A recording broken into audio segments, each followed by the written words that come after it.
least 13 people have been killed and 30 wounded in an explosion that occurred in Brussels airport around 8 o'clock this morning. The airport has been evacuated and all flights have been cancelled. Also, all road traffic to and from the airport has been stopped.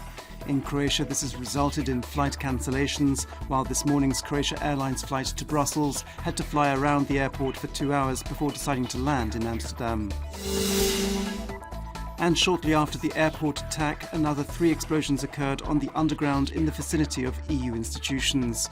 So far, at least 15 people have died and 55 are wounded, 10 critically.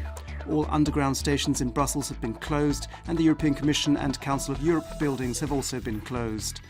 Many Croatians work in Brussels, but so far there are no reports of any being among the casualties. The Jutarnji List daily newspaper has written an article about what it calls the biggest scandal in the history of the Croatian armed forces. It claims that the military police are conducting an investigation into last year's renovation of the Croatian Air Force's 12 MiG-21 aircraft in Ukraine. It says that, among other things, some chassis numbers don't match, some repairs were not carried out, and some parts used in those repairs do not meet the required specifications. It also suspects corruption in that a bribe may have been solicited and accepted. The Ministry of Defence has yet to comment.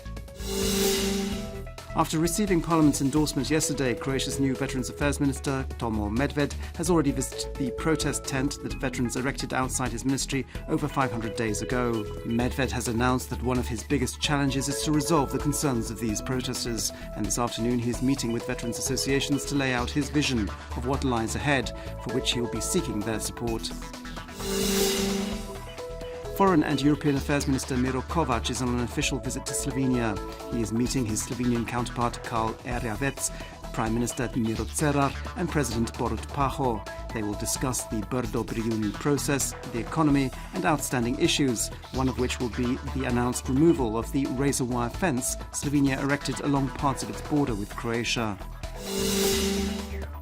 Sport, and Croatia's national football team held their first training session yesterday in preparation for their upcoming international friendlies against Israel and Hungary.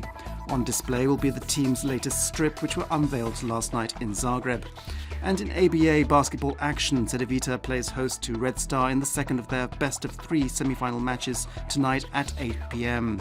Having lost the first game in Belgrade last week, Cedevita's coach Veljko Mršić is calling for all fans to come to the game and support the side.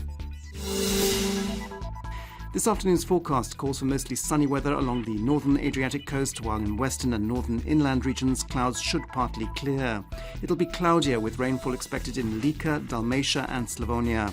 And in the evening, rain is expected to become more frequent in the south of the country with the chance of thunderstorms.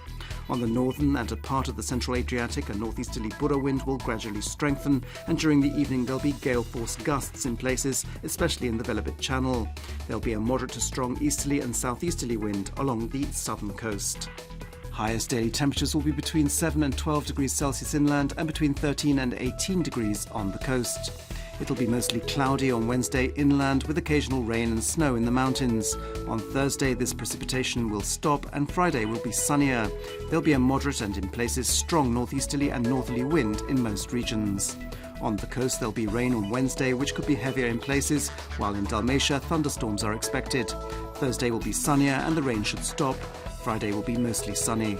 There'll be a strong to gale force strength northeasterly Bura wind on Wednesday. In the south, a southeasterly Yugo wind will weaken. On Thursday and Friday, a Bura and northerly wind will weaken a little, but it'll continue to be windy.